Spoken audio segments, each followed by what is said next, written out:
Hi again. Okay, my internet in my neighborhood right now is super wonky and like it's been like going in and out for like the past 5 days. So I just turned off my Wi-Fi, so hopefully this is working.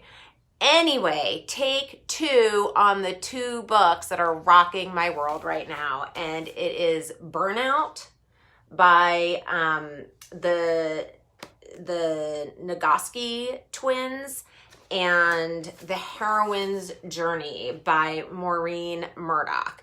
This book was written in 1990, and I am totally obsessed with it. You guys know about the hero's journey and how obsessed I am with that.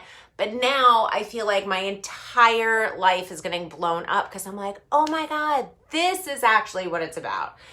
The hero's journey was intended for the masculine journey, right? And so we're not going out there trying to conquer. That's actually what our downfall is, according to this book. And so our journey as women and people who identify as women, our journey is not to go out and conquer and do the things and slay the dragon. Our slaying of the dragon is something totally different.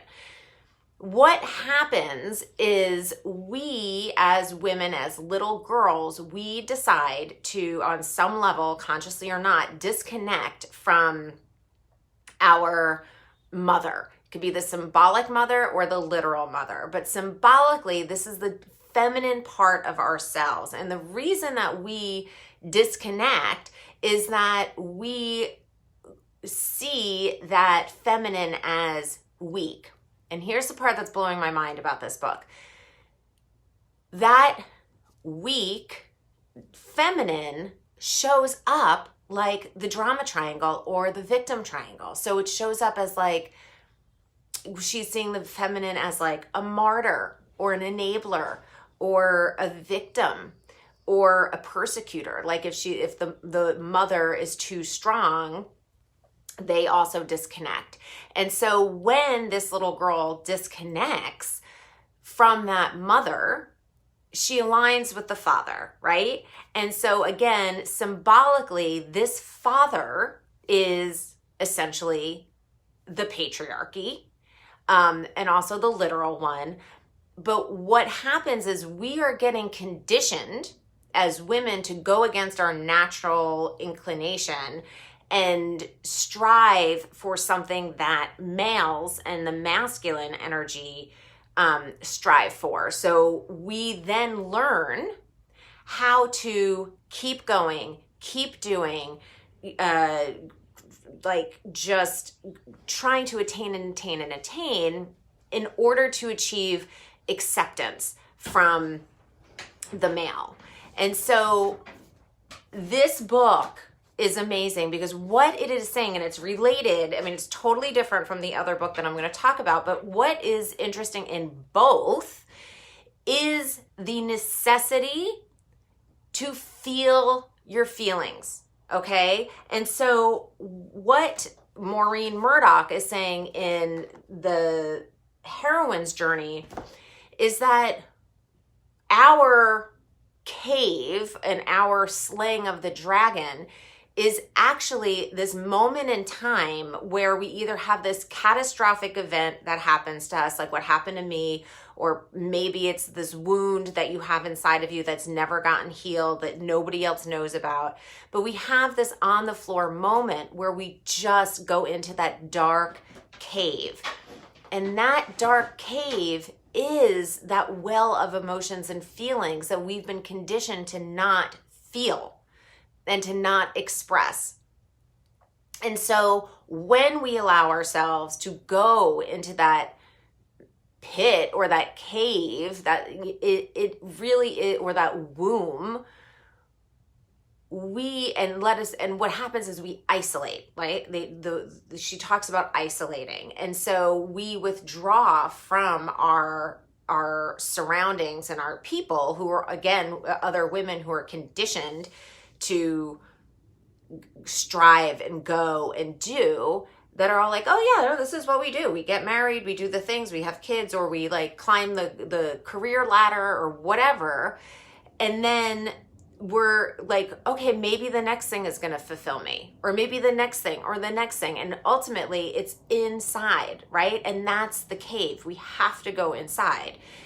And when we are in there, we have to allow ourselves to isolate and be and feel, because that is us actually slaying our dragon and getting in touch with that divine feminine and understanding that we are not buying into the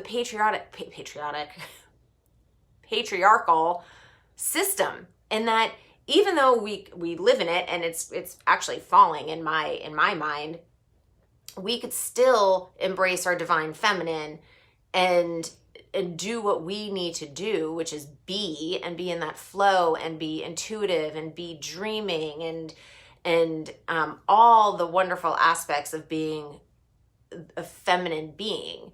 And then once we allow ourselves to do that and be in that, like that dark cave, then we get to emerge again, which is the masculine part. And then it's about balancing them. So anyway, that book is, I'm literally like, I like every other line is like fucking underlined. So that's about that book. This is the other one I want to talk about, Burnout, by Emily and Amelia Nagoski. They're twins. And this is, again, it's very similar to this other book because we've been conditioned to keep going and going and going. And when we don't feel our feelings, they get stuck in our body, right? And I've been talking about that for years, and so that's nothing new. But how they talk about it is great, because they talk about it like being in a tunnel. I think they talk about being in a tunnel. Anyway, it's like being in a tunnel. Whether or not they say tunnel or not, I am saying that it's like being in a tunnel. And so when you feel your feelings and then you stop it, you're actually stopping in the middle of that tunnel, and you're not following through with that emotional completion.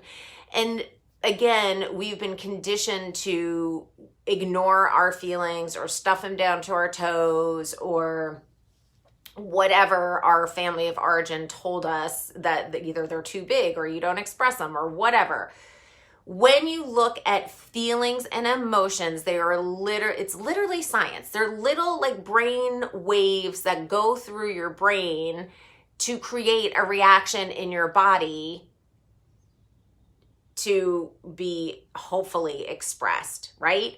And so if you are an animal and you are in fight mode, what happens, like your nervous system needs to complete its cycle.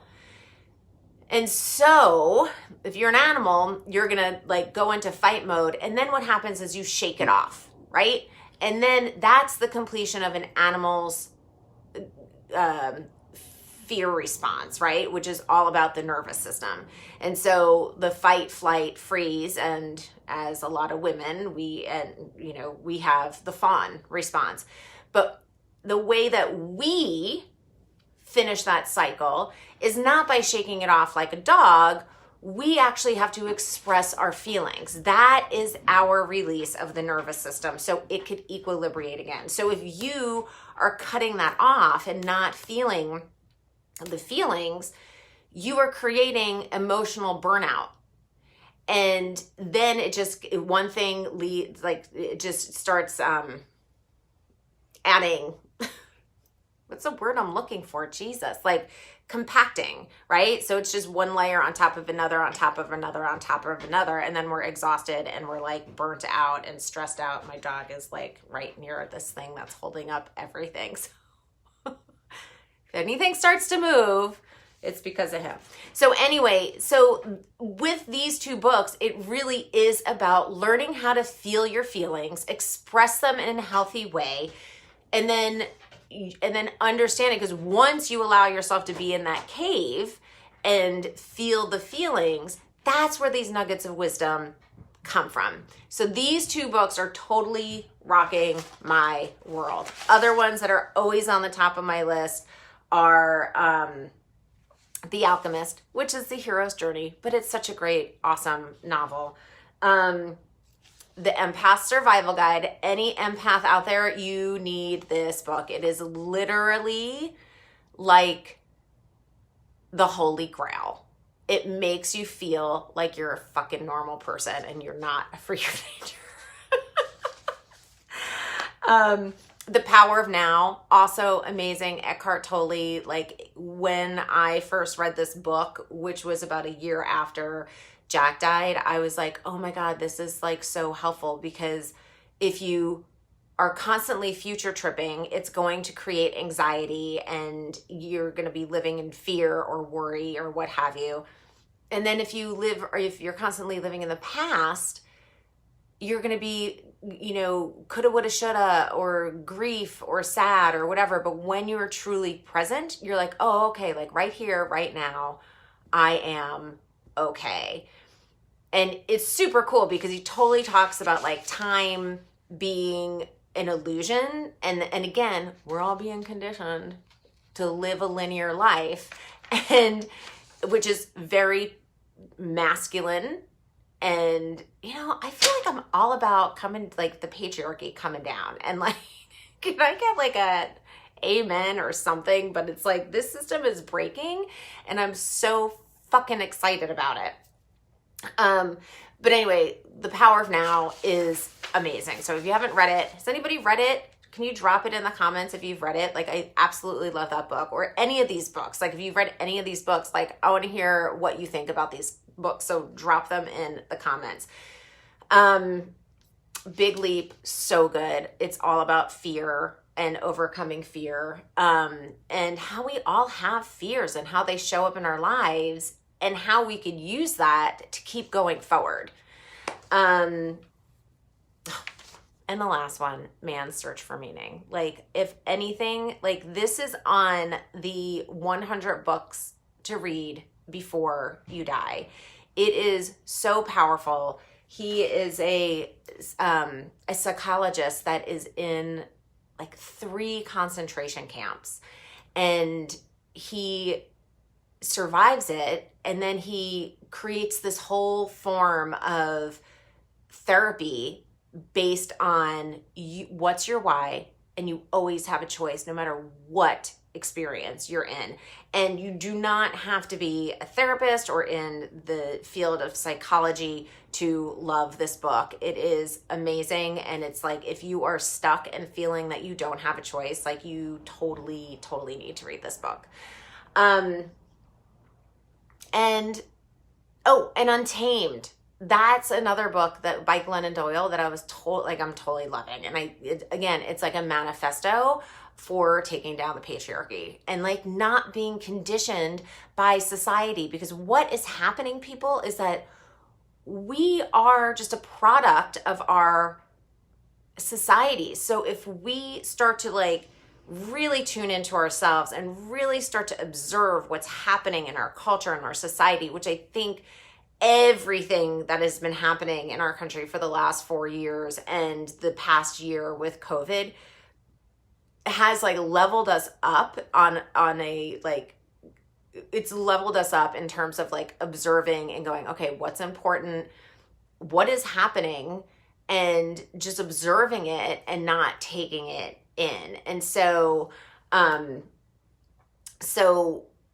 Untamed is very much that's what she's writing about. Is like, okay, I've been conditioned by Christianity and the patriarchy and how I should be raising my kids and how society tells me that I should be doing something or not. And then and she's saying like, you know what? I got the memo that this is how I'm supposed to do this shit, but I don't want to fucking do it this way.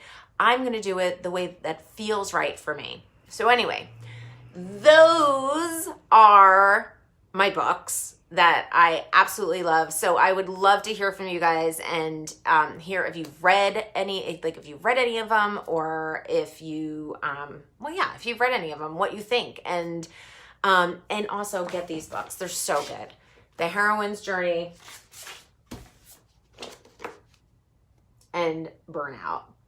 And I was doing Kindle, I was doing Audible, but I gotta tell you, the amount of times that like we are on a screen these days, or I should speak for myself, but I'm assuming everybody is kind of on a screen a lot these days, like to actually pick up an actual book has been so soothing to my soul, because even if I'm listening to an Audible, like I'm still connected to technology. And so it's so nice to actually sit on my couch or in my bed and actually have a real book in my hand. So that's my recommendation. Get some real books, people. Okay, I will be back next Monday. I am talking all about relationships next month. And February 8th, not next Monday, but the Monday after, I will not be doing a live. It is Jack's anniversary. So I up my soul care and I take good care of myself, and I don't work. So I won't be here in 2 weeks, but I will be back next Monday and all the other Mondays. Okay, I will see you guys later. Mwah. Bye.